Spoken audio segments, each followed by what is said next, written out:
So welcome everyone to the regular board meeting for the Sunrise School Division Board of Trustees for March the 17th. My name is Paul Mangan. I'm the board chair. Welcome to everyone. I'm going to call our meeting to order. And we're going to have O Canada Sunrise Springfield Middle School. Please stand if you can do so.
Thank you to Springfield Middle School. I'm sorry it was not sung by Springfield Middle School, it was performed by Springfield Middle School. So thank you for doing that. We have a treaty acknowledgement. I'm going to ask Trustee Boyton for a treaty acknowledgement, please. We acknowledge the traditional land upon which Sunrise School Division resides as Treaty 1 territory. We honor our partnership with Canada's original peoples and respect the gifts of Indigenous history, culture, and language. We commit to moving forward in partnership with our communities in a spirit of collaboration and reconciliation. Thanks, Lorraine. And before we adopt our agenda, just some introductions in our room. And for the people that are online, we have Superintendent Reed, we have Secretary Treasurer Thiessen, we have Trustee Rowan, we have Trustee Wilson, we have Trustee Boyton, we have our Executive Secretary Sarah Scott, we have Trustee Harris, and online we have Trustee Rowland. We have two trustees not able to make it tonight, Trustee Dent and Trustee Smith, so there'll be 6 of us. She's on the phone? Okay, thank you. And we have the Springfield Middle School here making a presentation. So we have Principal Bob Welsh, we have Assistant Principal Heather Bethune, we have our team leaders Christine Doik and Shay Bolagraph. Welcome to everyone. So adoption of our agenda. Please be resolved that the board approve our agenda. I need a mover and seconder. Moved by Trustee Boyton and seconded by Trustee Rowan. Any questions? Okay, hearing none, we'll vote.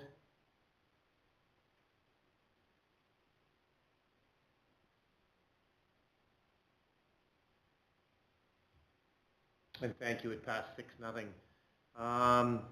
So Chair's comments, a reminder that to anybody online, if you have any questions, send all your questions to jody.thiessen@sunrisesd.ca. Put your name and address into the sender, include it in the email, and during question period, we'll get to your questions later on in the evening. We open it up to share a story. So are there any trustees that want to share a story prior to us continuing on? I'm going to share a story. So schools are really busy. So I think that we want to continue, Mr. Reed, to continue to thank your staff and our staff certainly for all the work that's going on through the month of March. We're coming up to a spring break and things are getting busy in schools. Well, they're not getting, they are busy in schools. But our staff continue to do things with kids and you know, they're much appreciated. And so we never can say thank you enough to all the people that do things for us. So continue to thank our staff for the work that they're doing in our schools, inside of our classrooms and outside of our classrooms. Anyone else? Okay. I'm going to turn it over to you, Mr. Reed, because we have Springfield Middle School here, and I'll give you the opportunity. Well, I think we've already had some introductions, so I won't repeat that. I think what I'll do is I'll just turn it over to SMS Principal, Mr. Bob Welsh, and he can kick it off for his team. Well, thanks for having us here tonight. Obviously, when 4 people walk in, that's probably something that's a little unusual. I don't know that for sure, but I think a little bit of thanks to Shay and Christine specifically. Heather and I would like to say thank you for that. It is a team approach when we're trying to implement our goals. And a little recognition, it wasn't a taco salad that got you guys here today that we provided this evening, but really do appreciate that. I think it's the only way we reach our goals, and also thankful that they're here tonight. And they are a bit of experts that we get to rely on as both leaders, coaches, and someone who can tell us where we're at and what's realistic to get done there. So appreciate that part. So. Taco salad, you said steak and lobster is what you're Yeah, with us, so steak and that didn't happen. So it was taco salad, but it was a request. All right, Yeah, yeah. I don't see the little red light on here. I think you can probably hear me anyway. Okay. You can flip that. So you can see dedicated middle school serving grades 6 to 8. Being the only middle school in the true middle school with that very short window is also something that we have to take into consideration, with a little bit of transition to high school and the specialists. That 6 to 8 matters to us, and the transition from the early years, often from OBE, that's something that's important to us. The cross-curricular literacy and a school-wide priority supported by collaborative teaching teams across the subject areas. Again, something important to us. We do have some specialists in our building that we want to be part of our literacy goal, all of our goals, and that's something that's going to be strong consideration as we present here. There are lots of examples of how we're going to have all of our students be literate within those curriculums and those subject areas. We view literacy as a shared responsibility. You're going to hear it right here. Students will write, speak, and think critically in every class, not only ELA, even though there is a stronger connection to ELA from time to time. When it comes to literacy, our instructional approach emphasizes consistent routines, common language, strategies, and deliberate opportunities for students to apply. So our goal, and we've talked about this several times on our team, which includes Nicole Hughes from time to time as another leader in our school, it's how are we going to professionally develop our teachers to consistently reach our goals with our students. And yes, we're going to reach our goals, but it's also that plan with our teachers that almost always comes first. Students will improve their literacy skills by demonstrating a variety of strategies in all content areas. That's pretty broad. But we wanted our teachers to use toolboxes, to create a toolbox of strategies so the students have those strategies and they can use critical thinking and they can use all kinds of global competencies to reach those goals. And we want to empower them with the toolboxes. You can see some of the examples that are there.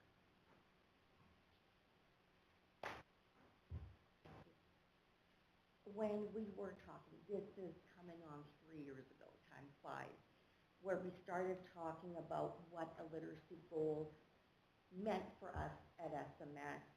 And one of our takeaways is that independent piece.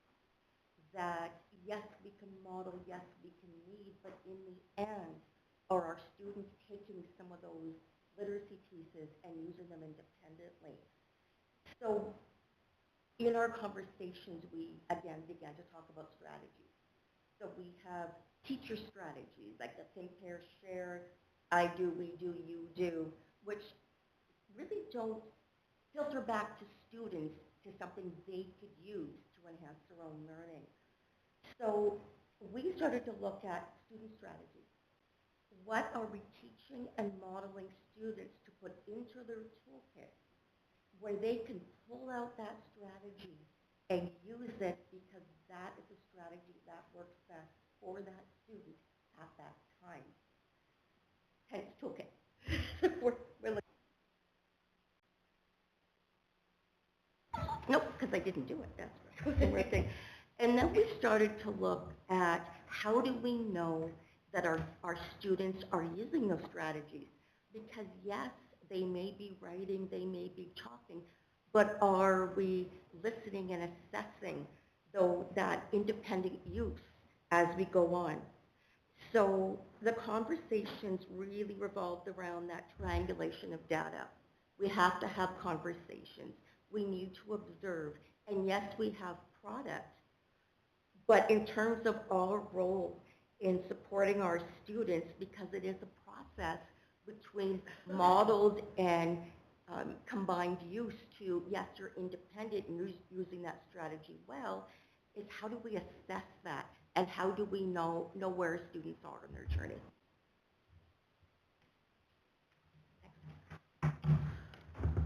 So our presentation is going to include some evidence that we have from last year and then some from this year. We do two surveys. One survey we do in May with all of our students. It goes out to all of our students. It's done in usually ELA class, although just done in a homeroom, to get some of their information, some of their feedback on their learning. So we haven't done that one yet because we don't do it until May. We did do our teacher survey, so you will be seeing some data from that. Last year on our, because this is our third year of our goal, we had down that 100% of students reported learning and applying reading strategies, such as word work, visualization, skimming and scanning, and rereading when meaning breaks down. I see that as that they are actively monitoring their reading and using tools to fix it as they're reading. So 100% of kids reported using those strategies actively. And then also some 4 writing strategies came out as 100%. So that was revision and editing, brainstorming, word work and morphology, and then peer editing. So again, developing independent writers. It was also interesting to note that word work came out in reading and in writing. And we know that that idea of word work and science of reading and structured literacy is coming out in our classrooms, and students are taking these strategies and applying them. Student impact. So they report on how they feel that their literacy strategies improve their learning in ELA. So we were reaching, in ELA, reaching almost all of our learners. So we had 68% say yes, 27 say somewhat, and only 5% said no. Learning in other subjects, yes, it was a little bit lower. However, encouraging that strategies are being applied outside of ELA, because this is learning in other subjects includes woods and foods and sewing class and band, right? So that and we know that that cross-curricular transfer really is a key to our goal of our school plan. And then also increase the confidence of using the strategies independently, which is what we are trying to move them towards.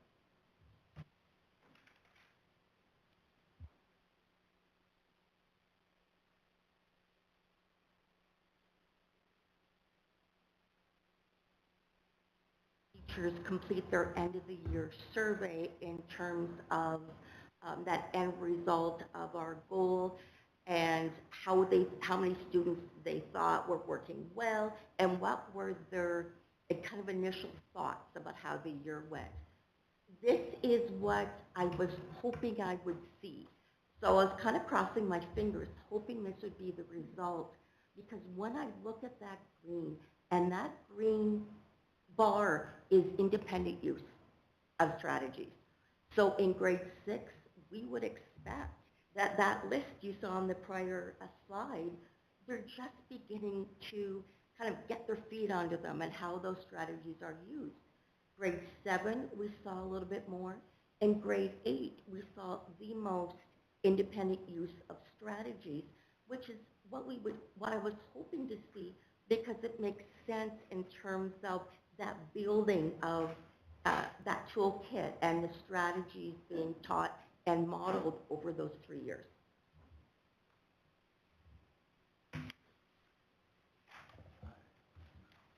So just looking at some of the evidence that we have gathered from those classroom assessments we're doing, and interesting enough, once we evaluated that data, we very clearly noticed that short vowel sounds.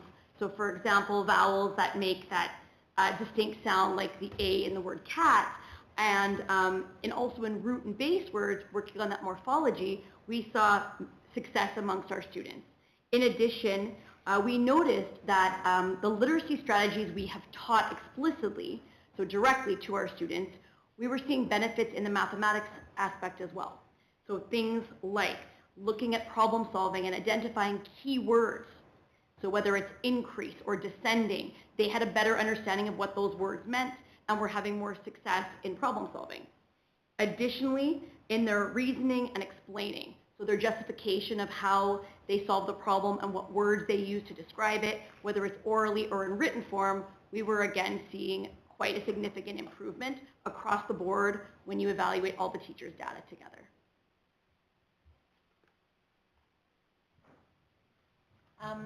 So this is just some evidence of student success.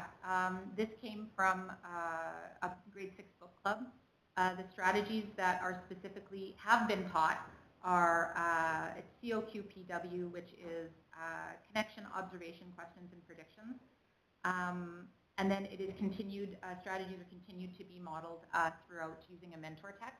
So the kids are practicing these, they're explicitly taught, they're practicing them every day in their book clubs, and then it's being continually followed up with a model.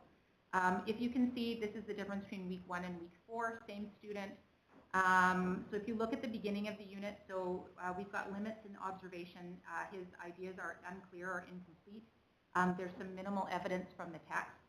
But then if you start to look at week 4, we've got a clearer, more complete observations. There's specific details, stronger understanding of character, actions, and motivation, and has actually started to reference using their text. These are 4 fairly standard comprehension strategies, but they're strategies that kids can use independently as they move through more and more difficult text. So even though in this particular student their spelling and writing is still developing, you can see that his thinking is becoming more sophisticated.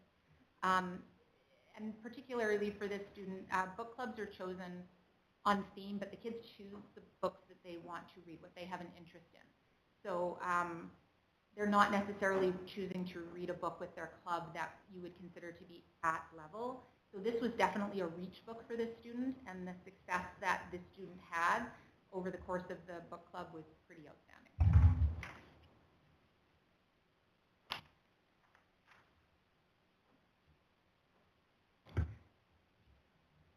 When we gathered all of our data and everything from when we're looking at the, lost my thought there, sorry. So when we're looking at the surveys that came back, when we're looking at individual successes in the classroom, we found a few things. That explicit teaching and modeling of the strategies were incredibly important, because if students don't know that is something that you can use independently, that opportunity is lost. So it's not a, I'm going to teach a strategy and hope that the students will pick up on, yeah, they can use it. It's very explicit, and it is very modeled with, again, going back to the we do, or I do, we do, you do, so that the students can just become more familiarized and confident that they are choosing the right strategy when they're asked to. Now, this was very, very evident, again, going back to the word work and morphology, when we're looking at some of the assessments that we look at in literacy and numeracy. It became very, very evident that students knew the word they were looking for. They're knowing that base word. They're knowing the prefix and suffix. So I may not know what this word is, but I have the strategies to figure it out. And routine-based reinforcement. We need to use the strategy well. And so really mindful planning by teachers to say, okay, yes, we use this strategy here, but I need to, it's kind of that NAP, that NAP assessment piece where we revisit. That's the important part. We're not teaching something once, and we're teaching it multiple times in grade 6, grade 7, and grade 8. We're coming back to those same strategies. So when you saw the poster of the grade 6 list, those are the strategies we have up on our wall that the grade 6 teachers have explored. Then we have grade 7, and then we have grade 8. So there it is in our staff room. If you want to know if that your students have explored a certain strategy, it's right there. I know I can grab this strategy from my grade 7s because the grade 6 teachers have explored it already.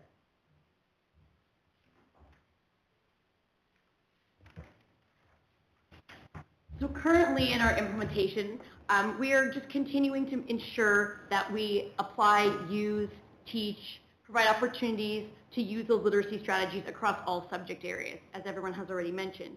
And some of those things include things we've mentioned tonight and things we've mentioned previously as well, whether it's the word work, those word webs and graphic organizers, using the reading coach to integrate that technology piece on Teams as part of our success, in addition to templates like CUPS, which these are just acronyms we use to organize and help kids.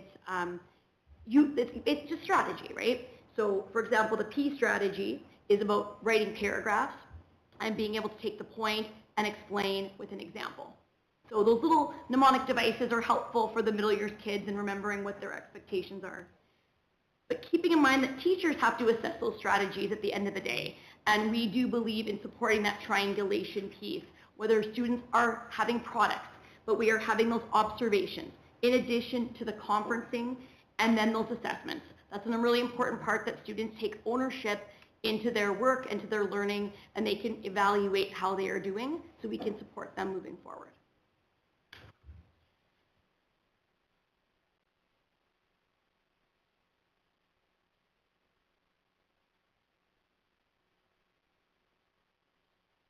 There we go. Our PD sessions and with our partners in literacy and numeracy committees, really looking at how are we using what we know. And this becomes a huge part of our conversations in terms of our planning. So identifying student strengths, challenges, and the student's next step, not necessarily ours, but where do they need to head for their independent use. So this becomes a little more individual, because we may have a class of 28 where some are using that strategy independently, but some aren't. So again, I think the triangulation of data piece is going to come up quite often in our discussion tonight, because it is that way we can discover how our students are using and developing their skills. At the same time, we need some more, we do need that solid, numerical, qualitative data that gives us a little bit less subjectivity. So we look at fall and spring reading assessments. We look at our spelling and word study assessments in all 3 grades. Grade level writing assessments, which our grade 6s truly have it, like, they're fantastic. They do it well. Our next focus is on the grade 7s, which Joanna's help, and then heading on to our 8s. And those NAP assessments, too, also provide us with information. There are 10 students who got this wrong. Were they understanding the wording of the question? And so it lets us sit down and have some of those conversations so that we do have a more concrete data to base our decisions, not just looking at the qualitative.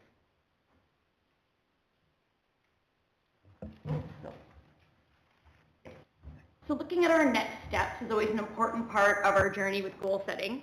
Our goal is simple. We want our school and our students to leave Springfield Middle School prepared for a high school education with all the tools they can get. And our job is to provide various strategies across multiple subject areas, including the implementation of Tier 2 vocabulary, which has been a big area of focus. That is the vocabulary, things like the words predict, explain, those words that are going to sneak up on them in that grade 12 English exam. So they need to know what these words mean. These words also are essential for their reading comprehension and for communication in life. And so that is an important part for us, and we just hope that us putting all this effort and working really hard, we'll see success for all of them in the future. Can I add something about Sure. it? When I'm speaking to some of our especially grade 8 science, math teachers, one thing I have noticed is they are specifically addressing strategies to learn the vocabulary from their content. The strategy comes with how students are organizing the vocabulary, how they're comparing. So it's those details that come in where, you know what, I'm older, I'm in grade 10, I'm struggling with some of the vocabulary and questions. I could take this out, and I know how I can start sorting that vocabulary, that tier 2 especially, to help my own comprehension in my course. So our next steps, I'd like to thank you for obviously some concentration and some dollars put towards collaboration. It's important, obviously we're collaborating here right now, it's important that our teachers get the opportunity. It's not as easy to organize that. So we give them the opportunity with collaboration dollars to do that so we can get consistent through some of these results for our students. Professional development time is available. I haven't had too many opportunities where I've had to say, sorry, we're out of collaboration dollars, and that's been very handy. Not always had a sub available, not always had that release time available, but we've had, that's pretty important for us to do and hit this goal. The collaborative sessions provide time for the staff to discuss those things. They include PD time. We've driven them hard on some of our PD days. And it's a bit of a selling point because we say, well, if we want to reach our goal, we have to be committed to this. And there's good learning time for teachers and for students, and there's not so good learning time for teachers and students. So that, you know, the collaboration times. They've been assigned specifically teacher buddies that we're going to continue on as a next step. They were kind of designed by us. They were everything from a Woods teacher connected to an ELA teacher. That's going to continue on with working buddies now. As there's turnover in staff, we'll continue managing some of those things, but that's someone for them to reference, that's someone for them to compare to, and that's someone for them to plan with when they get their next profile of students when it's in classroom. We've created, we thought, some confident readers because we thought it was a struggle for us a few years ago. We've also thought we've created some effective writers and some critical thinkers. We want to continue in that direction. We are thinking that we're going to change our goal just for a little bit of freshness. We're going to try and get into the global competencies that are in the new curriculum. We're going to try and lead our staff in that direction. They've already told us, two of them right here, that makes sense when it comes to new curriculums that are specific to the global competencies and the 6 C's that wrap around that. We're going to jump on top of that, but we're still going to have this to rely on and continue on, even though it's maybe not a written goal for us. That we want this to be a literacy goal, just like we had a numeracy goal previously. Anything else? Yeah. Thanks for your time. I have one more. Of course. I just said, I is there was so anything good. more? I was so good, and I didn't talk a lot. But in terms, I tried. It's looking, because the question does come up, I think, in every board presentation we had is, like Bob said, where does your goal this year fit into next year? And it really does when practice is becoming ingrained. It's no longer a goal, it is a way we do things at SMS, which is a completely different entity than saying, oh, we're done, we're moving on to global competencies. Because if we're using these strategies to teach our student strategies, and that is what our headspace in, then it continues.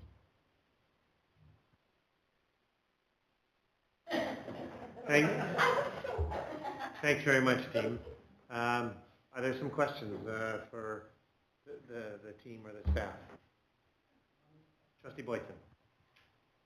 I mean, we get presentations from, early years, and, they talk about the grade, K to 3 literacy and how they address, struggling students. And I wonder, how do you address it in middle years if you have kids that are really struggling? Can you pull them out like they do in elementary, or what do you do to focus on those kids that are really struggling? I'm answering as a student services teacher right now, I'm putting that hat on. It can be pullout, but when we are working on word work, when we're looking at those strategies, and when students are struggling, that's a piece that is very important, because even though you're struggling does not mean you can't be successful.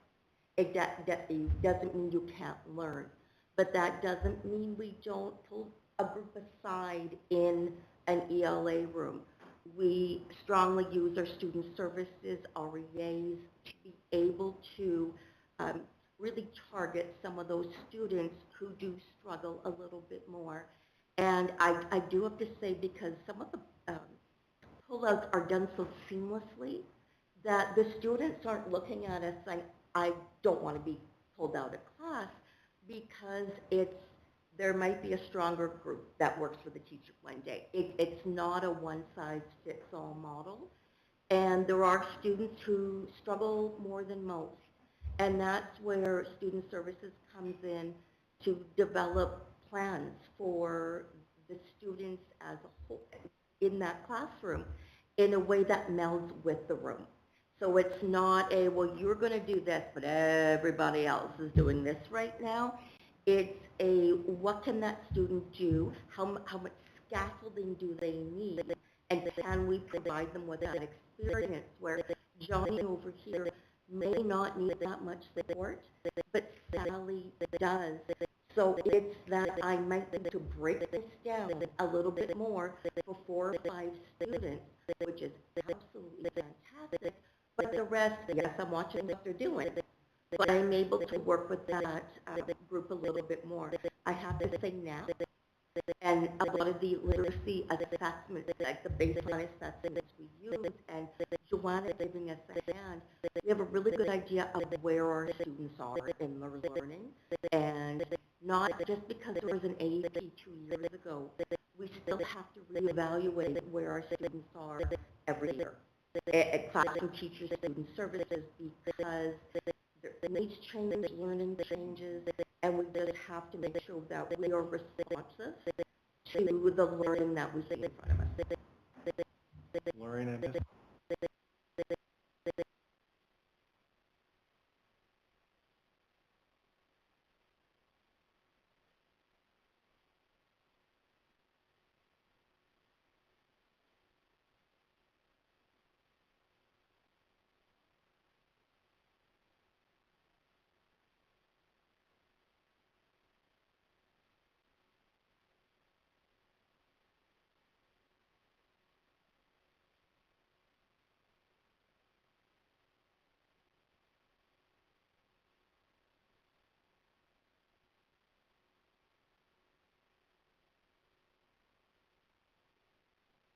Anyone else?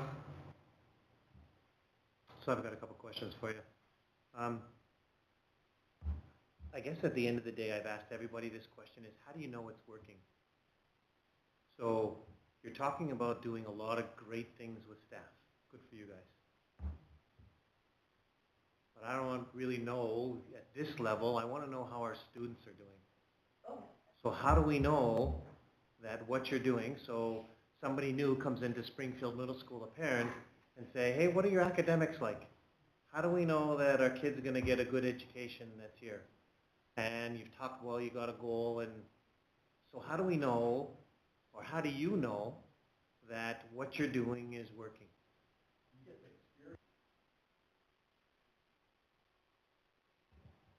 Like, I can use a specific example. We get 40% sometimes are new students to our school. A whole bunch of grade 6 coming from our feeder schools, and then new registrations that are in the other grades as well. That's a big percentage of our school is brand new to our school. We can use the examples of when they register to our school, and we say, because one of their questions often is, what are the academics like at Springfield Middle School? We have data that supports it, in some of the divisional data that supports we're doing very well. We have data like this that supports it very well. We have report card marks that are difficult to say that are successful. But we do know that as we go on to SCI, we're feeling that we get that information back from them, and places like SPI are saying our students are prepared. In grade 9, we still listen to them in transition, that we want to say, okay, so what gaps are we in? That's how we kind of created some of these goals in the first place. We listened to what do we feel they're not being very strong at, so we designed some of these things, and then the data proves that in some of that we're getting there. We believe that we're sending them to them, and they come back and say that some of those things are available. But if we're looking at classrooms of students, grade levels, or the entire school, it's that we know where our individual students are. And then we kind of gather up that data as we go. So if you are observing and having conversations and meetings with students, but also you're looking at the product and having the student explain their thinking, we know because we've asked teachers to watch, to learn alongside their students in terms of what's working and what doesn't, because again, we're all individual learners. So I think the triangulation of data has made it a game changer. I don't think this goal would have worked if we're just looking at product, because we don't know how our students are thinking and what they're doing with the information that they are being given. So that is, it requires work from the teachers to know where, if I go ask the teacher, where is Johnny there in terms of being able to use these strategies? They can tell me, and I can say they can because I ask. And quite often that's more as in my student services role. I do ask questions, and I'm getting really good answers. Where you may have a student whose behavior does not align with assessing in your typical product way, but the teacher still knows what they're capable of and what they do and how to move them forward with support and help from the team, and that's very important. And we also make sure that we're supporting the students, families, and parents where we're, again, as I just said, we're giving support. Do you need time with the student? So it's not just having expectations, it's also supporting our students and teachers to find the time and to discuss, and that takes time too. It takes, I can't say I'm looking at a teacher all the time and thinking, wow, that teacher looked absolutely fresh every day. It's more the support that the students and teachers are being provided so we can know what's happening with that child's learning. Just because I was literally just doing it today. My kids were in shop this afternoon, so I had a chance. So everybody knows reading, writing progression. If I use that term, we're all familiar. Okay. So we say where our kids are at the beginning of the year. Like, I think we have to have it done by mid-October. Does that sound about right? Yeah. And then one of the things that we do for our kids going on to grade 7 is they're called transition documents. So we fill out some information, every student, child, or a teacher does, on their kids. And one of the, they're due at the beginning of next week, so that we can start to look towards next year's class list. And one of the things we have to put on is the reading, writing progressions. So I pull out my progressions for the beginning of the year, and it's very pleasant. It's not a pleasant surprise, because I don't want to say it's a surprise, but it is always very rewarding when you sit down with, at this point, and you're looking at to see where those students were, and especially because there's so many different points on those reading and writing progressions that even if a student isn't going from here and they're all the way now into this category, you're at least able to say, well, now we're here, right? We've gone from here on this couple of things, and now we're moving over here. So I just had the opportunity to do that. I didn't get through my whole class. I did about 2/3 of it this afternoon. And every single one of my students has made progress on their reading and writing progression. And maybe they're not making, and maybe it's only on 2 or 3 points they're moving over, but 100% of the kids that I did were all moved over. And I still have 3 months. Would that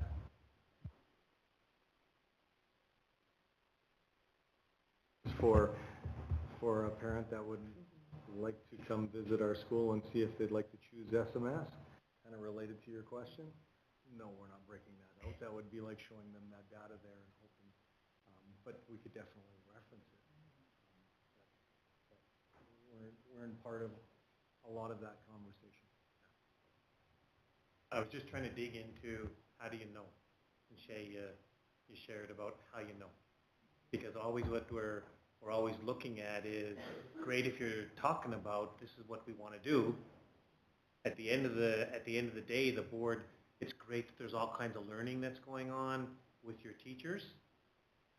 What we're concerned about is there learning going on with our students, and do we know our students then are benefiting from what you're doing as a school, as to is it showing off in the end game? Because the end game is our students are going to school to learn. They're trying to go ahead and learn from you. And so, do you know what is the end game that you can demonstrate that what's going on, and what you're doing as a team is having an end game result with our students. So thank you for sharing that. Bob, the board has asked. Well, I've asked a couple of questions about what's a tip. So we want to know a little bit about Springfield Middle School. So tell me what's a typical day like for Bob at Springfield Middle School. You got about 3 or 4 minutes to do that.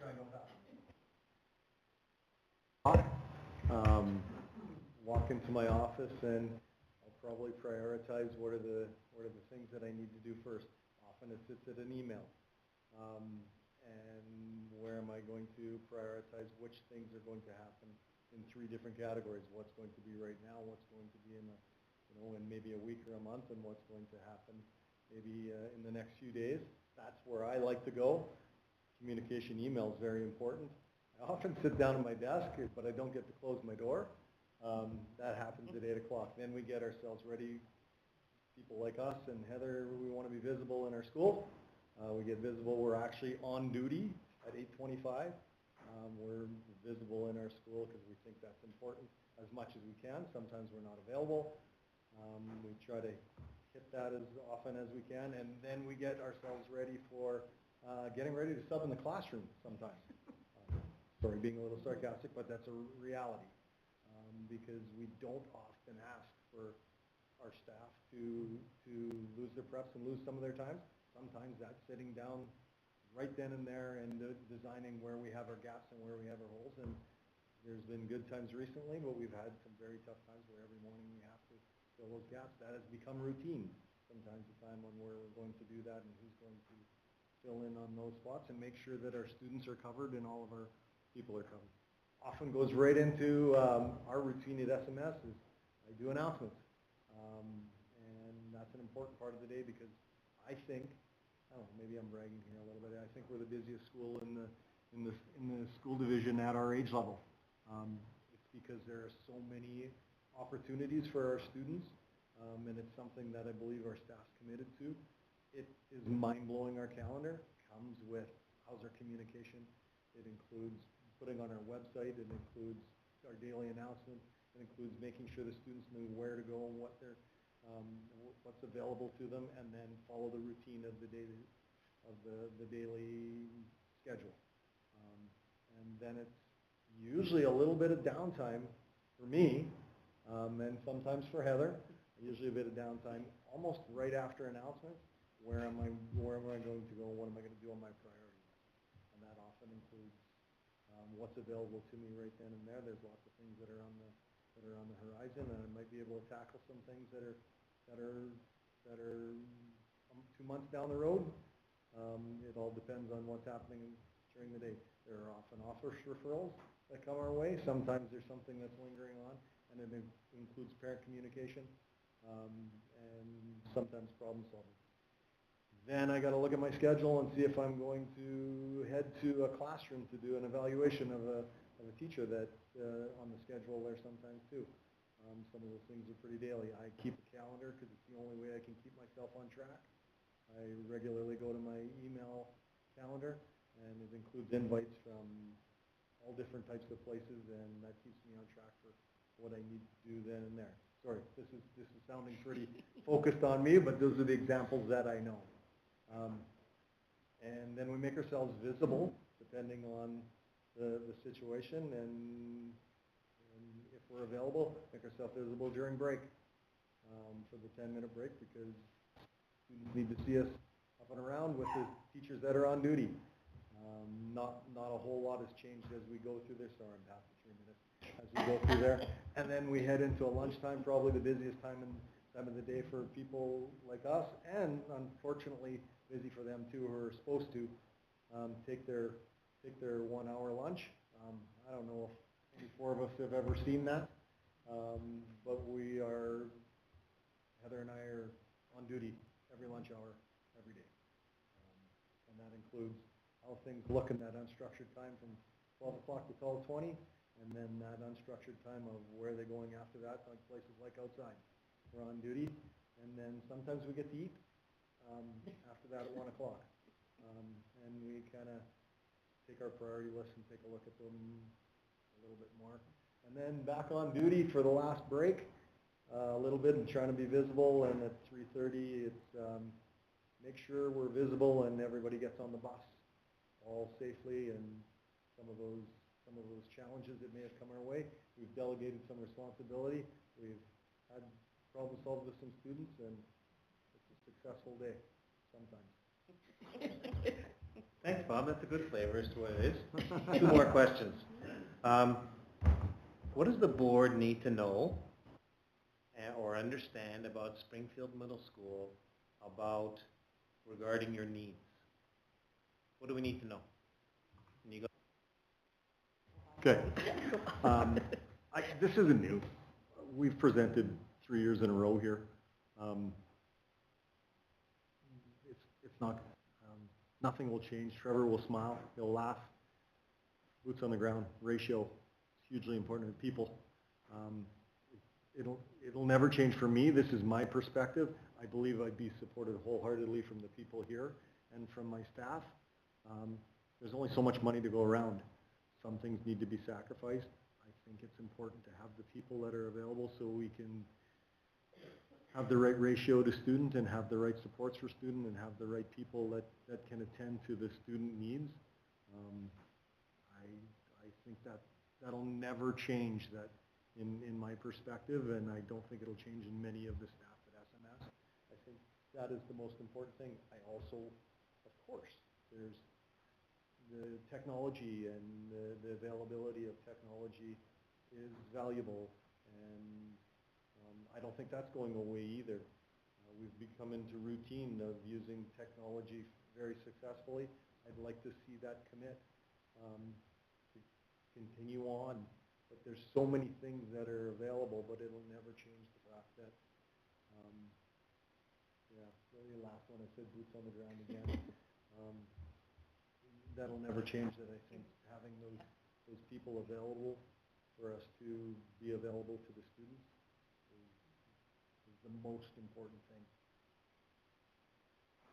Okay, thank you. Last question is, I'm supposed to ask you the question, the last score in the virtual golf? Last score in the virtual golf? I'll tell Delta mine. So you know there's millions of people, you know there's at least one. All kidding.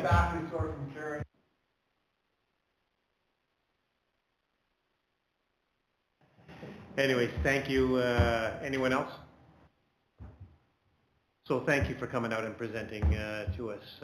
Appreciate and bringing your team here, Bob, with you, and thanks for giving us that flavor of Springfield Middle School. Again, we appreciate the work that you do with your kids. Yes, grade 6, 7, and 8, the middle schools there's all kinds of interesting challenges with middle school children. And you know what, the school seems to run, from our exposure, from what Trevor tells us, certainly, you know what, there's a nice job that you guys are doing. We certainly hear that from Trustee Rowe and from Trustee Dent, from Trustee Boyton, from Trustee Rowe, and that, about how the schools are, your schools are operating, and we're pretty impressed, and thank you for the work that you're doing with our children. We appreciate it. Thanks for coming up.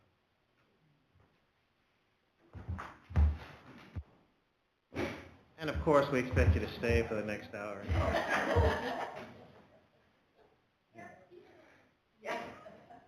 Yeah, safe ride home. Be careful, safe night, ride home. We appreciate it. Okay. We need to move on as for the rest of our group here. So we have minutes of our meeting. Be it resolved that the board adopt the March 3rd minutes board meeting. I need a mover and a seconder. Moved by trustee Rowan and seconded by trustee Harris. Any questions to those minutes? Hearing none, vote.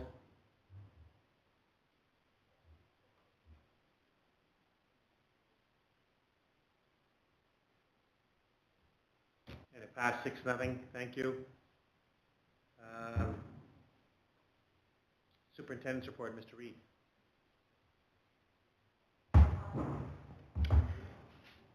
Just a reminder, although I don't think people really need a reminder, spring break is fast approaching and it's coming up. Last day of classes will be on Friday, March 27th, and we'll look forward to welcoming everybody back on Monday, April the 6th. And of course, we're wishing all of our students, our families, and staff a safe and enjoyable spring break.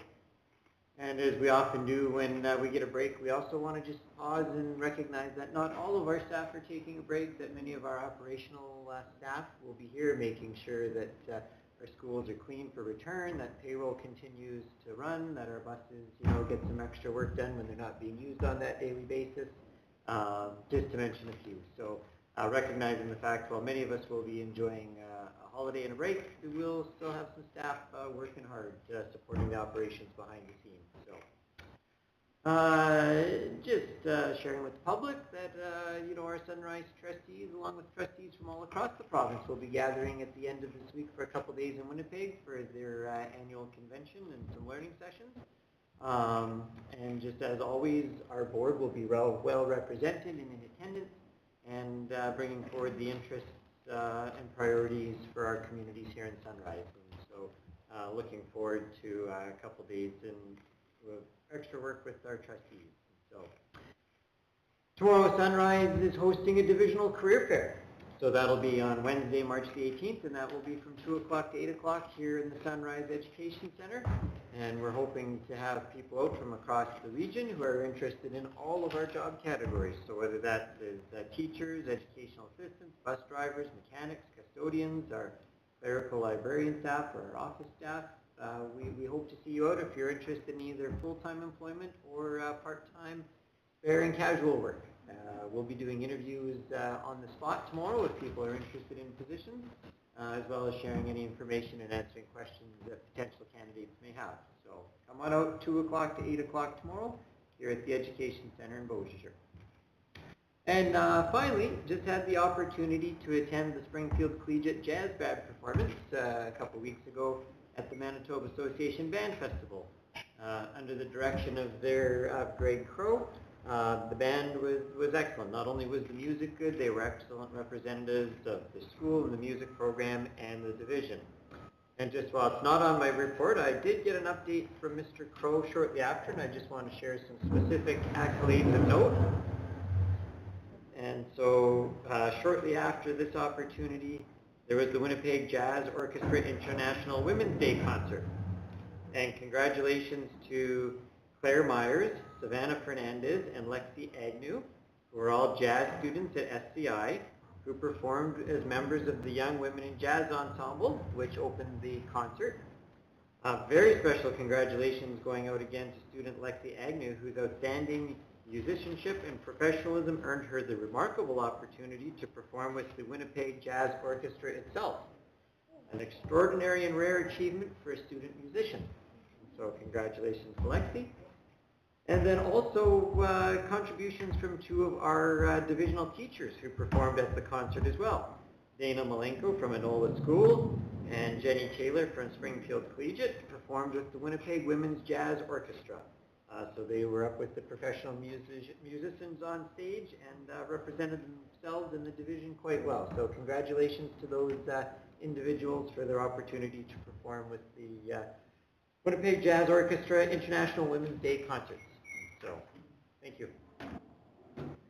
Very impressive. Thanks for sharing that with us, Trevor. Congratulations to the staff and to the students that performed there. Anything for Mr. Reid about his report? Okay. We have our board reporting schedule. It's there for information for you. If we want to change it, let us know, but it's there. Thank you for sharing. We have our Secretary Treasurer's report. Jody? Well, it's everybody's favorite time of the evening. Yeah, so operations have been busy, and they'll be getting busier preparing for spring break, like Trevor mentioned.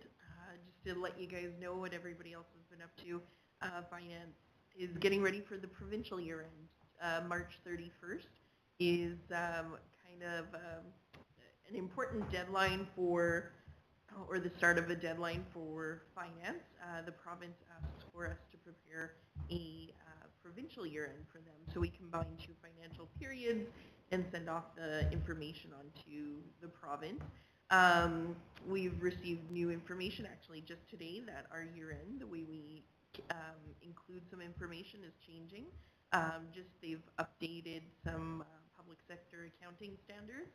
So we will be, not a lot has really changed, just how we do the information and additional information, kind of recognizing where the revenues are coming from core provincial departments, recognizing certain categories that we never had to recognize before. Sunrise is a larger organization, so we do have to consider more strategies on how to account for this more precisely.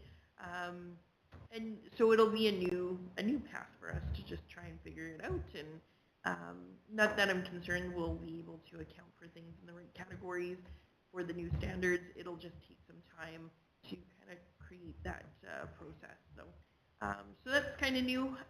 IT, they're going to be looking at potential additional interactive displays before the end of the year.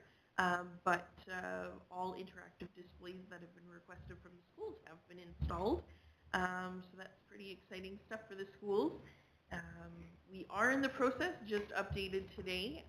We have ordered the new Wi-Fi network through Bell MTS. They were the ones that had the most competitive pricing. So we will be, in about 40 days, receiving all the products to start installing the new Wi-Fi network throughout the whole school division. So before the end of the year, we'll have a good chunk of it done. So that's pretty exciting stuff. Maintenance, they have been busy with springtime melt, which means roof leaks. So if anybody was in Beausejour the evening of March 8th, a fire alarm was called, and the fire department was dispatched. But what it turned out to be is a sensor that ended up getting wet and faulty, and it triggered the fire alarm. So thankfully, no flames were shooting out of the roof, but instead water was leaking in. So our fire department was able to identify that the specific area there was no fire. So we have already replaced the sensor, but we anticipate it's springtime, and this time of year we usually receive and find roof leaks.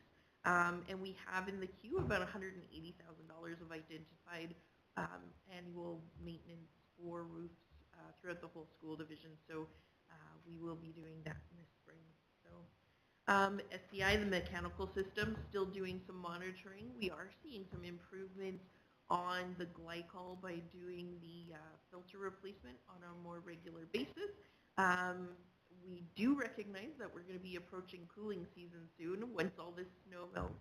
So we'll be switching over from the heating system to the chiller and then investigating the chiller issues. So that again we'll be monitoring, but we're seeing good progress with the glycol, which we believe is improving some of the fluctuations with the air disbursement.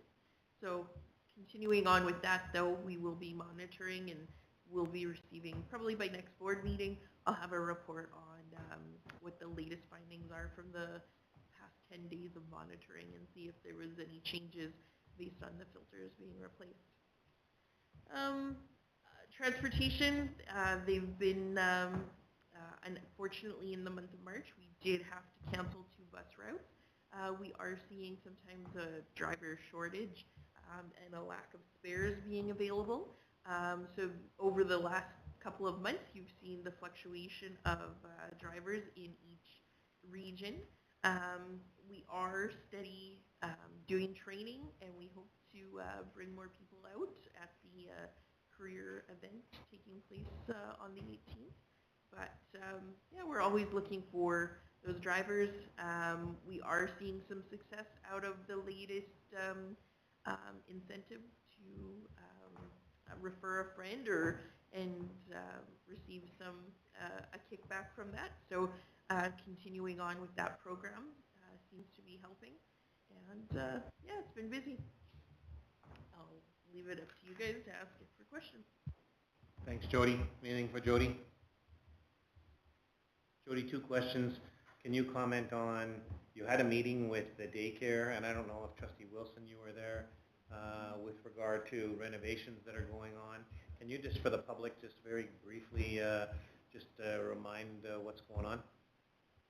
Yeah, so Centennial Daycare is at the age where there does need to be some investment made in the facility.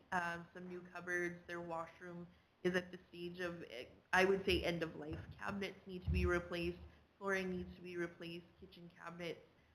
They've seen better days. They are probably one of the worst conditions in just age and just everyday use. So part of the project, it is a significantly large project. We're looking at replacing the kitchen cabinet, updating flooring in the children's washroom as well as the cabinetry there. While we're there, we're looking at waxing floors and cleaning, shampooing floors, and of course, once you remove cabinets, you have to also look at painting because there's going to be some patching to the walls. So it is a pretty big project. We anticipated about a 4 to 6 week project.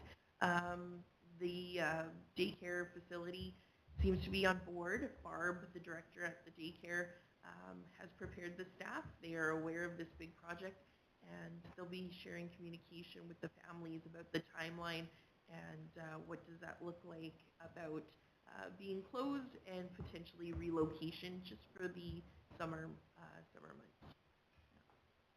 Thank you. And the other thing is, we just did have a current meeting with the RM in the town, and they were informed about the next steps. Can you just make sure that you inform the public as well a little bit about that and kind of our next steps as to where we're going? Yeah, great point.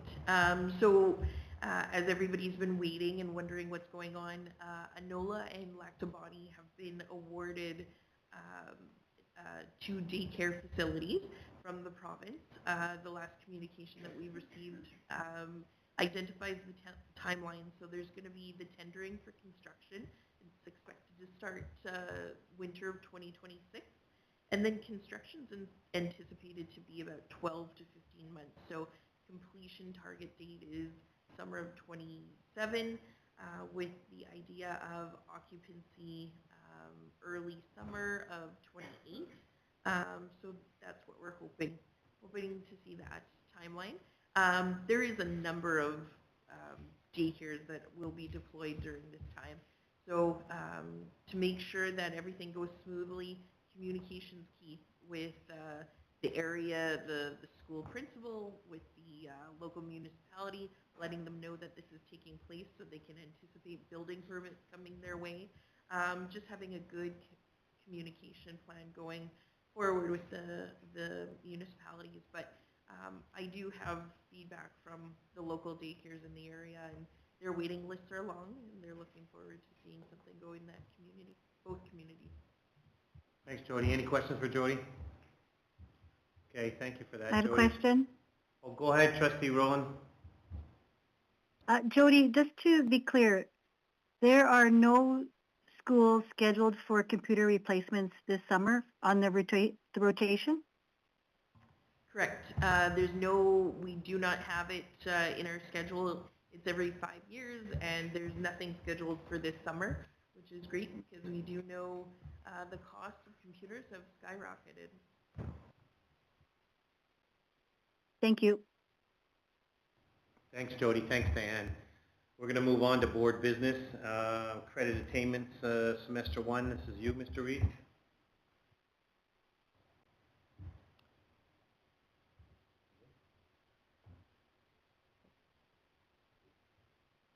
Yeah, so just high school credit attainments, you know, from our high schools across the division, our 5 larger high schools, as well as our colony students. It's there by grade. And, you know, this data would reflect what I would say is strong academic achievement and success. And I think we should be, you know, proud of our high school students and the staff for the hard work that they're putting in to have these type of success rates with their credits across the school division in their high schools. Any questions? Now, it's pretty tough to ask a lot of questions when it's generically and everything's grouped together, but there's some, again, pretty high accomplishments, so that's kudos.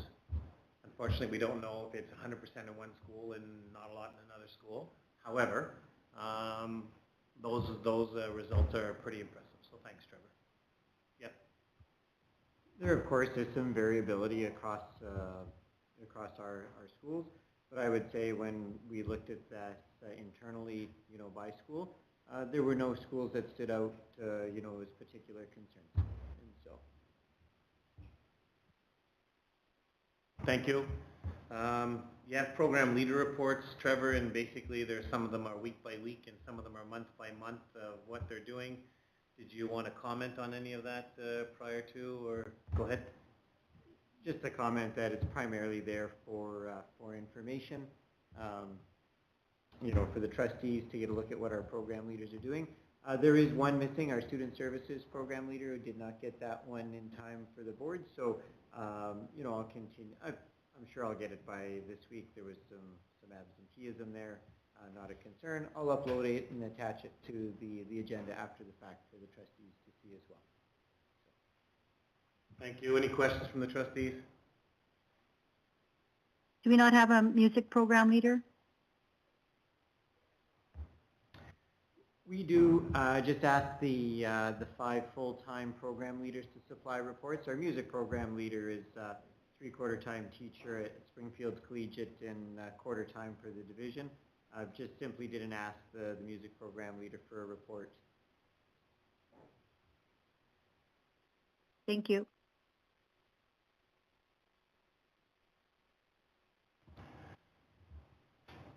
.3 divisional PAC discussion. Go ahead.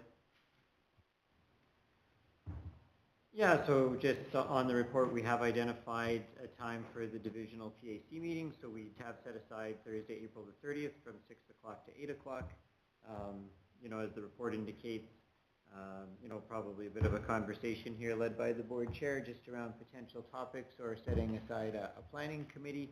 And of course, just a reminder, as you think about potential topics with the planning committee, the board is going to be working on a strategic plan throughout the spring. And, you know, this would be a great opportunity to get some input from the public. So a couple of questions. 2 things are, as Trevor talked about, are there some specific things? We had some educational things that were on, that we presented at the last DPAC meeting. Is there something from trustees that they've thought about that we would like to go ahead and do? And then the second part is, who wants to join me with kind of on a committee with Trevor about doing some planning? No topics, so I'll pick the topics, I guess. Trustee Rowan? So I had a couple of ideas that I thought I'd put forward for presentation. One of them being AI in the classroom demonstration.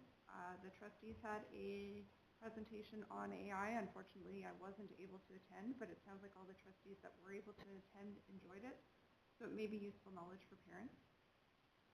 Another topic that I thought might be of interest is how decisions are made at the division level. So a bit more of a transparent look at how we go through our budgeting policy, or our budgeting process, policy development, and how parent voices influence decisions. And then my third idea was around our breakout groups. I thought we might be able to do a build the ideal school activity where we could have groups design their ideal school by prioritizing programs, staffing, facilities, student supports, etc. This would give us an idea of what parents value most.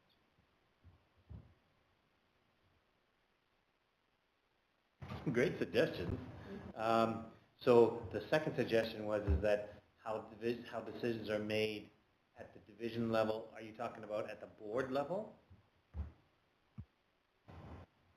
Yes, so like looking at how we go through our budget process and then how we address things from policy perspective when we're looking at developing or changing policies. Thanks. Anyone else? Trustee Harris. I'm wondering if, and maybe we've done this in the past, but to have the various PACs compare their agendas to see, to give ideas as to what works well for each PAC, what topics that they bring up at their different PAC meetings. And I think we get a good feeling for the involvement of the PACs that way.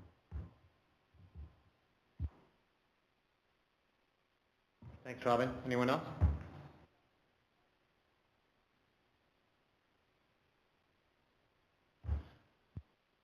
So what I've heard is an AI demo, how decisions are made at the board level, some breakout sessions, ideal school, potentially a compare PAC agendas. It could be about what are their PAC priorities for them to listen to. So there is, so I'm going to sit with Trevor to further this down. Does anybody want to go ahead and join me do that? You'll do it? Okay, Melissa? Anyone else? Okay. With that? Okay. Justin wants to also. Okay. You know what? Right now it'll be Paul, Melissa, and Lorraine. If anyone wants to join us, thank you for those suggestions. If anyone else wants to join us, you know what? We'll go ahead and do that. Thank you for that. Ward boundary changes, first reading, yay. Go ahead,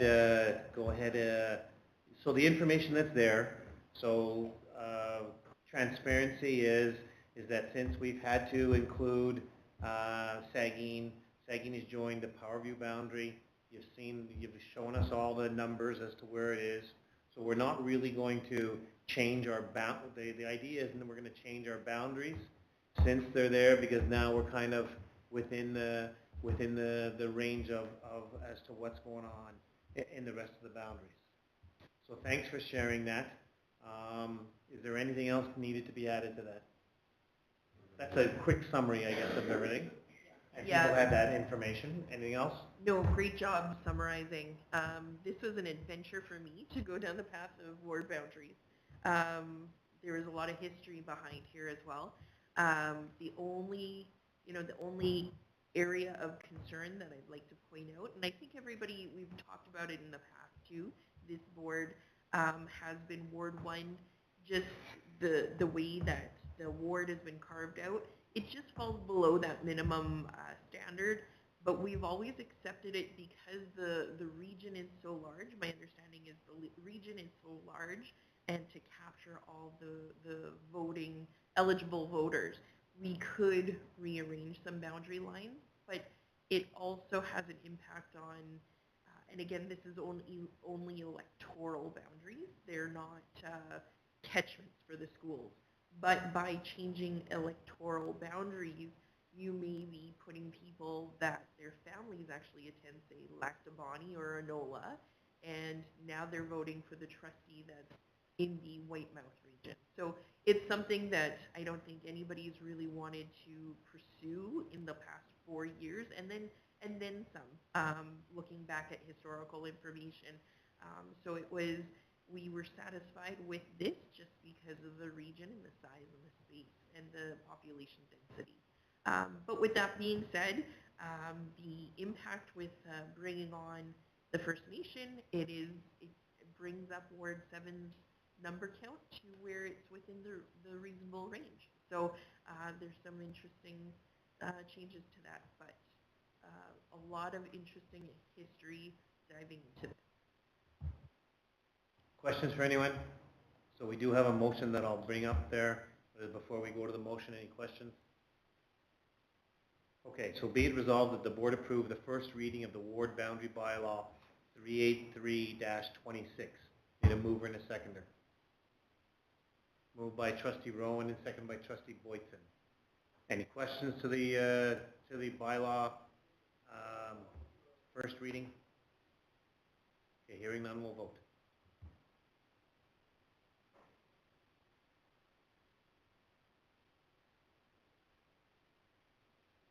And it passed 6-0. Thank you for that.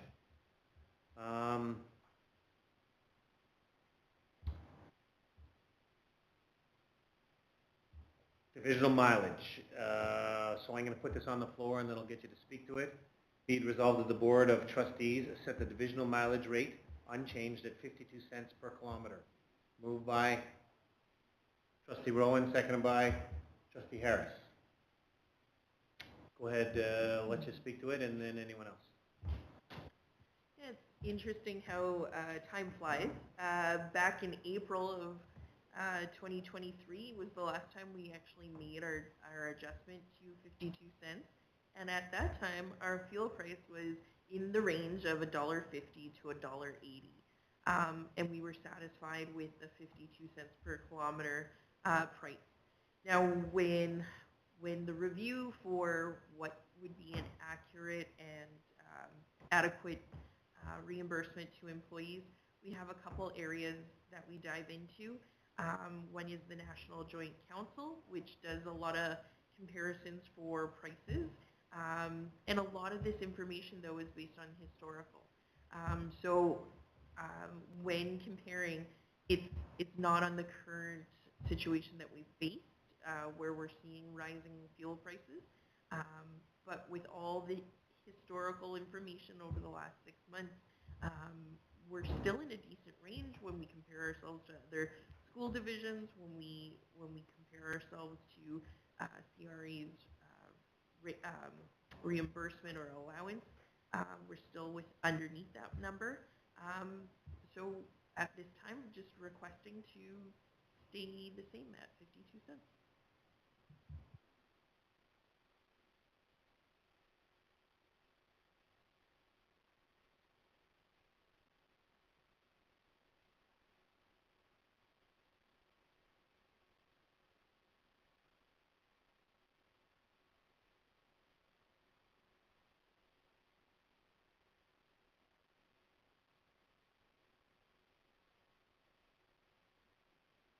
Dan, are you there? Oh, yes, I am. Sorry.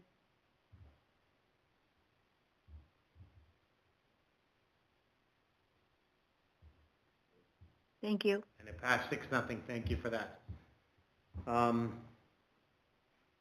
We have a promissory note. So be it resolved, the board approve the promissory note, LTPS 0861, for the sum of $24,200 as outlined for the capital project, the Hazelridge School Gymnasium Accessibility Lift. Oh my gosh, it doesn't really have any initials as the LB lift. I can't understand that. So moved by trustee Boyton and seconded by trustee Wilson. Any questions about the lift? Any comments about the lift? Oh my gosh, this is really? All right, let's vote.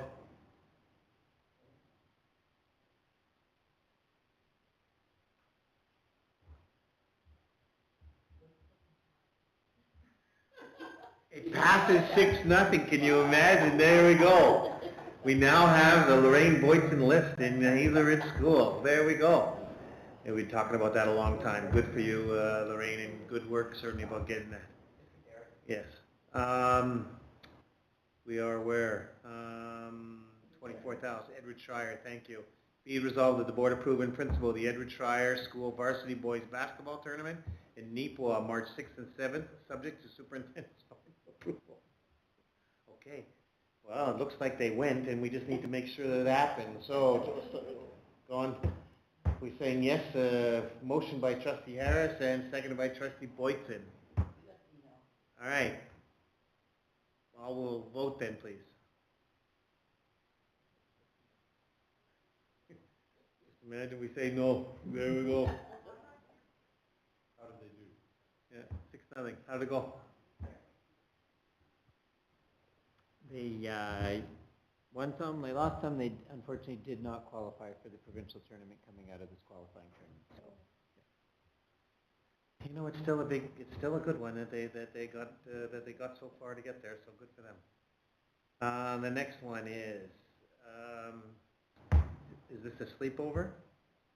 Sorry. Okay. Be it resolved that the board approve in principle the Edward Shire School sleepover April 10th and 11th, subject to the superintendent's final approval.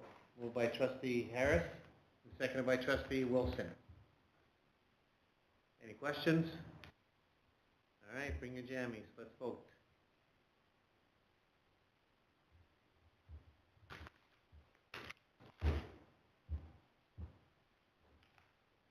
And it passed 6-0. Thank you for that. Committee reports. So, policy committee. Trustee Rowan, your policy committee has been busy, so take it over. Thanks, Paul. So I'll bring a couple things to the board's attention. As a committee, we have made the decision to start making changes to policies to reflect an initial statement of the Sunrise School Division and then in brackets the division, with subsequent points in the policy just reflecting the division. This brings us in alignment with our current practice of referring to the Board of Trustees with the board in brackets and then using the board throughout the policy thereafter. We also discussed our upcoming board evaluation. So we're asking all trustees to review the evaluation that we used last year and provide feedback to myself if you're wanting to see any changes. Policy will be reviewing these questions at our April 9th meeting. Additionally, due to the number of recent changes to policies, the committee is reviewing the operational bylaw. This allows us the opportunity to review the bylaw and make updates as needed. We would welcome any trustees on the board to review the operational bylaw and submit any proposed changes to myself. Any changes brought forward would be reviewed by the policy committee and considered when we're making changes. We will be reviewing this at our next meeting, again April 9th. So any trustees considering sending in suggested changes should have those to me prior to that meeting. I also wanted to draw the board's attention to a couple of procedures where we've made some changes. While we don't typically review procedures at these meetings, I feel that these are a couple important ones as they impact the work of the committee we elect. Procedure BGA-E2 is the Divisional Procedures Review. This has been revised with the revision added to this meeting's package. When we looked at making changes to this document, we looked at the importance of ensuring a new board coming on has the foundation items happening early in their new term, followed by full administration and personnel. We wanted to keep these items together. We also looked at both the number of procedures reviewed each year and the number of pages reviewed each year. Ultimately, we decided to make some changes to years 3 and 4, where we swapped procedures, section E, operations, property and transportation, and L, education, agency relations. This creates a more balanced 4-year schedule for policy committee while setting new trustees up with a strong foundation to start a new term. The other procedure I wanted to draw to the board's attention was procedure BGA-E1, which is the board policy manual schedule, or review schedule. We added a review of the policy manual introduction to the annual cycle. This is a 6-page introduction that does not currently have a schedule for review. So nice work to yourself and the policy committee for going ahead and doing that. So trustees have all that information that's available to them. You have the minutes that's there. You have the notice of motion. You have the notice of motion with regard to the board and superintendent relationship with the board evaluation, as you've talked about. We also have the divisional procedure review, the board policy manual review, and it is laid out very well. Are there any questions from any of the trustees? So again, Melissa, nice work to you and our policy committee for going ahead and doing that. We're going to move on at 8:15 to our finance committee. Trustee Boyton, Going to turn the floor over to you. There's nothing to report. Our meeting is next week on March the 24th. Thank you for that. There is not an educational foundation report, nor is there a land ad hoc planning report, correct? All right. So professional development, again, I think that Trevor at the beginning of the meeting talked about the MSBA convention, that we're all going there, and I think that we're set to start off tomorrow night. So kudos. And again, there's the rest of the professional development information there. Thanks, Sarah, for putting all that together. Any questions on that from anyone? Trustee Boyton. Just have one. We have that treaty education workshop coming up on April 23rd. It's virtual. And I was just wondering if we could do something here as a group instead of an individual in our home all day long, you know, in the corner somewhere, because I think it is an all-day workshop from 8:45 to 3:45. It's a long day to sit in front of a computer. I thought if we could do something in the boardroom and have all the trustees together, whoever's interested, and do it as a group, I think I'd get more out of it. Just a question.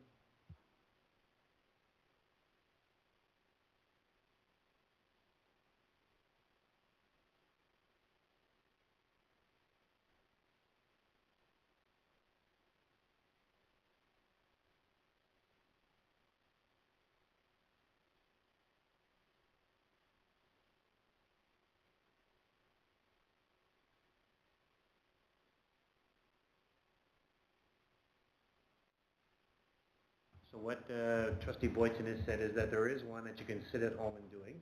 And she's suggesting about is there something that we can do, whether we take the 6-hour one together here, or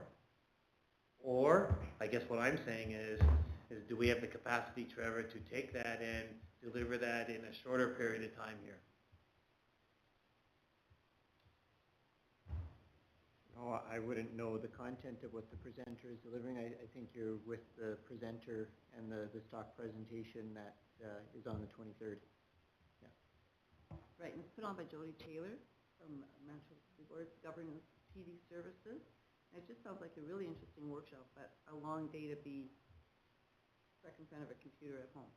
And it says that they're gonna have breakout groups. I don't know if it can be done as a group or not, but I thought I would bring that forward and find out if we could. So are you suggesting that we take the 23rd and do it here for the group? Okay. So I think, Trevor, to look into, and we can look into it, and we can actually probably talk to Jody. I don't see a reason why we couldn't, if it's online, why we can't do it online here with 10 of us or 20 of us or whatever. I don't see why we can't do it. The issue would be, so this is talking about the 23rd that's coming up here.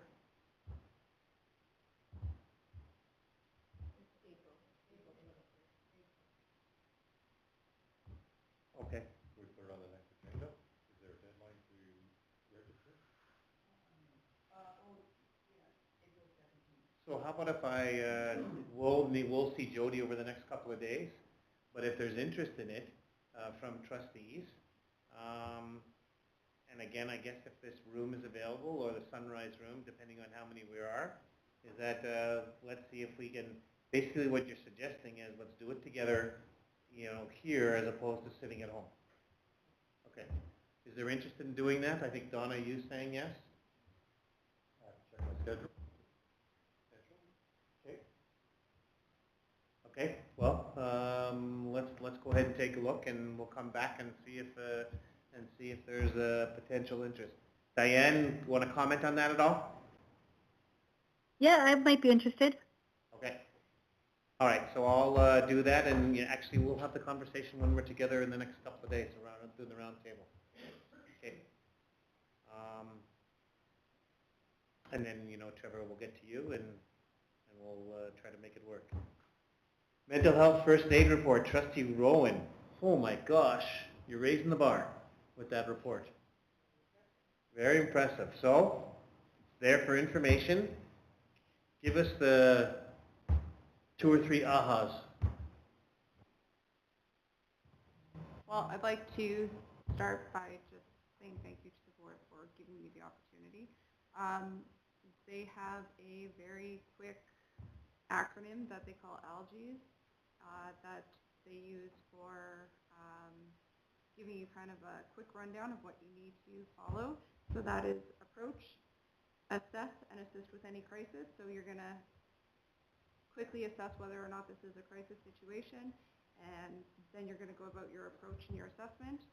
They talk about listening and communicating non-judgmentally, giving reassurance and information, encouraging professional and personal support, and then they talk about your own self-care after you deal with somebody that's in a mental health crisis, making sure that you process your own feelings and emotions on this.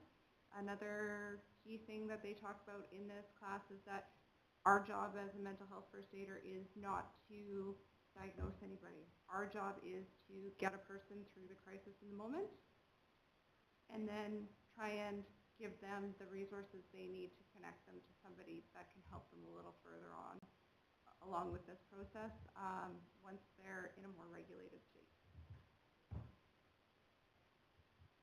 Thank you. So by your report, so would you recommend then to this to other people? Yeah, I think it's something that anybody that deals with the public can utilize. And I think that it's something that likely our staff would benefit from when they're dealing with some of our students. Thanks, Trustee Rowan. Any questions for her? Okay, so divisional financial summary, there isn't one. Nice to know information. Thanks, Sarah, for putting all this together. We talked about that there's a job fair here tomorrow. I think that Trustee or Superintendent Reed talked about that there's a job fair going here tomorrow from 2 o'clock to 8 o'clock. That's encouraging kind of information about what's going out, so thank you to that. We have upcoming meetings. We have a press release, so the press release, a copy of it, and again, I guess this is an opportunity for us to congratulate Jared Pachakowski for joining us as our Director of Human Resources, and he starts on April the 6th. Number 14 is questions from the public. Jody, are there questions from the public?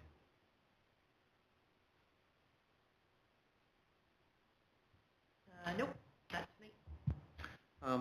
While there's no questions from the public, and now that we've put our budget out, and there was quite a good debate on CJOB as I was coming here about budget. Have any trustees received telephone calls from anybody with regard to budget, or people just don't know enough and know about it yet? They haven't got their tax bills. Okay, fair enough. Okay, MSBA correspondence. Thanks, Sarah, again for putting that into there. We do need to move back into in-camera. Do we have anything coming out of in-camera? Okay, so we can adjourn our meeting and then go into in-camera very briefly as to what it is. All right, so our meeting's adjourned. Thank you.